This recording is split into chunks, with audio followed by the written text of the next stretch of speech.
तुम्ही कधी अशा मंदिराबद्दल ऐकलंय का, जिथे गाभाऱ्यात जाण्यासाठी या छोट्याशा खिडकीतून आत जावं लागतं? हे आहे पुण्याजवळील श्री क्षेत्र कानिफनाथ महाराजांचं मंदिर. डोंगर माथ्यावर वसलेलं हे मंदिर शांत वातावरण, सुंदर निसर्ग आणि वेगवेगळ्या वैशिष्ट्यामुळे हजारो भाविकांचे श्रद्धास्थान आहे. या मंदिरामागचा इतिहास काय आहे, कानिफनाथ महाराज कोण होते, त्या छोट्याशा खिडकीतून गाभाऱ्यात का जावं लागतं आणि या ठिकाणचं नेमकं महत्त्व काय आहे, या सगळ्या प्रश्नांची उत्तरं आणि माझा संपूर्ण प्रवास मी फुल यूट्यूब व्लॉगमध्ये शेअर केला आहे. जर तुम्हाला या मंदिराबद्दल सविस्तर माहिती जाणून घ्यायची असेल तर माझ्या यूट्यूब चॅनलवर नक्की भेट द्या.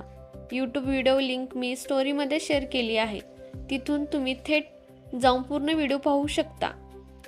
व्हिडिओ पाहिल्यावर तुमचं मत नक्की कळवा आणि अशा मंदिर व ट्रॅव्हल्स व्हिडिओसाठी मला फॉलो करायला विसरू नका. भेटूयात अशाच नेक्स्ट ब्लॉगमध्ये. तोपर्यंत बाय.